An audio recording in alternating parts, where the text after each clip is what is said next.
So this is like one of those cop movies where you just pull the tires right off the car. Jared, what kind of show is this? Working with some kind of amateur.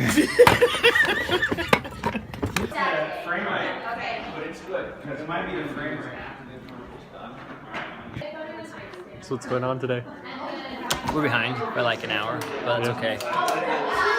And what is today? Today is my birthday, so we're behind on my birthday. It's terrible, but it's okay. It's looking good though, so can't argue with that. Look at these big windows. Did I know half in there? Jason, stop hitting me. My husband doesn't hit me. I look in the rearview mirror and there's flashing lights behind me. Yeah. Okay? And the cop was making sure I was okay from my. Because tears are rolling down my face. Okay? Do you need a red one? No, I'm allergic to my mascara. Alright, let's roll new slate. Okay, guys. Honestly. Sound? No speed. A speed. C-speed. C-speed. Seems to take 4 coming, Mark. Alright, before we tore it all down, I wanted to show you this really quick. This is kind of it's been a hard morning because we have all these huge windows that we Indeed, which makes it even harder because the Indeed will catch reflections and shoot them back as well as the glass.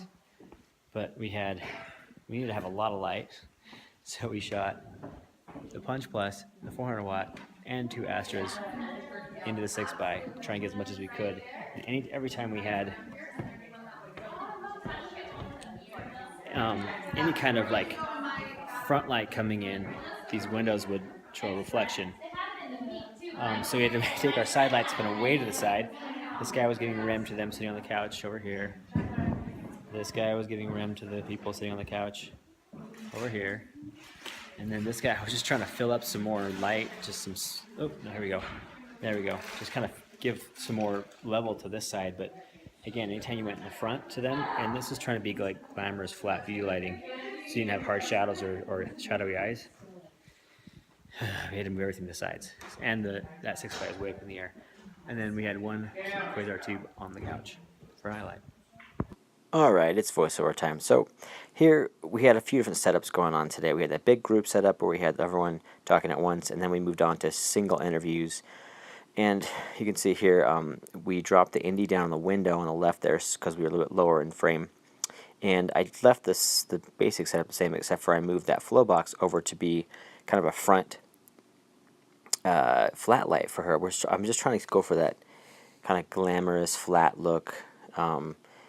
Bright and happy, but still trying to keep it natural, not too hard of an edge or anything like that. You know, just something that's large, soft, and flat in front of them.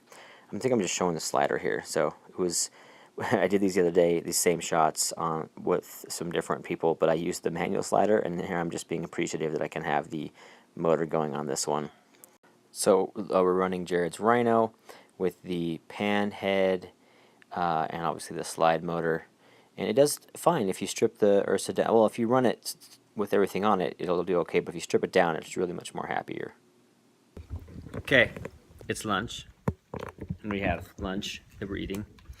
But people don't follow your YouTube from the thing that I find interesting about people get to work with the set is everybody has quite a different story and background, and everyone does a bunch of different things. It used to be you would specialize in like one thing. Like there was a sound guy and there was like the lighting guy. I mean, it still is that way, but especially on smaller stuff, everybody kind of does everything. So I shoot, I edit, I do visual effects, I kind of do sound. You're not bad. Thanks, Jared. I'm trying to think of anything else. You know, it's kind of a jack of all trades, master of none. Light, I like slide gaff, and that's, you know, cover the bases, get them all done. And you're kind of the set comedian. I'm kind of the... Come on. I produce. You produce indirect. Ryan, what do you do? I don't know. I just eat. Ryan shoots a little bit. He edits a little bit. Yeah.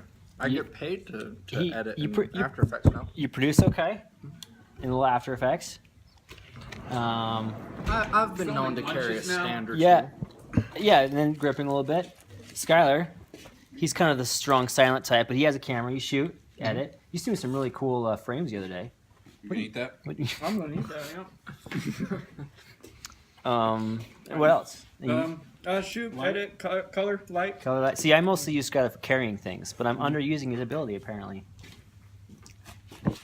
Jared, we all know Jared. We don't need to know what I do. Jared doesn't edit. Jared, what I don't know if we mentioned it, but Jared's actually a prolific. What's the word? Professional. He's a photographer.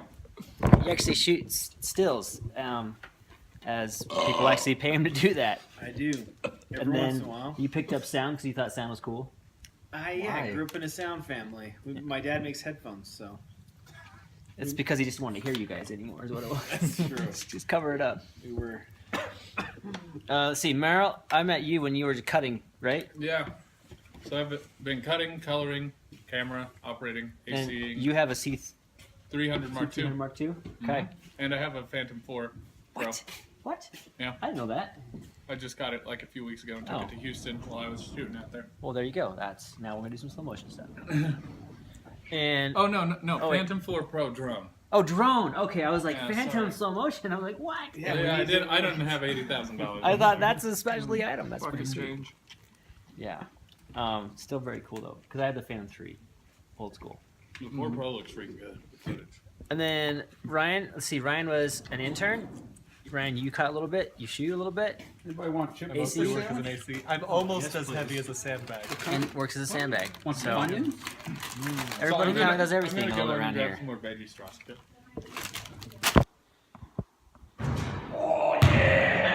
Hey Shane, I think we should install a basketball hoop in your studio like this. Right?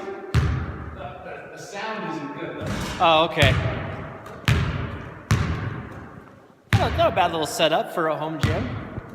What do you think? It's fantastic. I think I need a couple of these.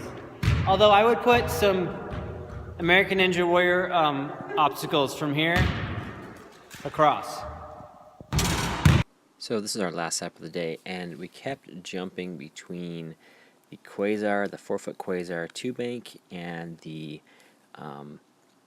basically it's a Kino Parabeam, which has 6 of those compact flushes, and I'm just showing you the backlight there, and then here is the Quasar tube fixture, and you can go a little bit warmer on those because they are bicolor. There's the nice winter light coming in, and it was kind of the same effect going between the Kino and the Quasars, besides the Quasars being a little bit brighter and longer, so you could wrap the light easier around your subject. Did you know that TACOCAT is the same forwards as it is backwards? TACOCAT. Everybody loves TACOCAT. Look, even though the phone puts it backwards, you can still read it. TACOCAT. TACOCAT. Done. Time to go home. You're gonna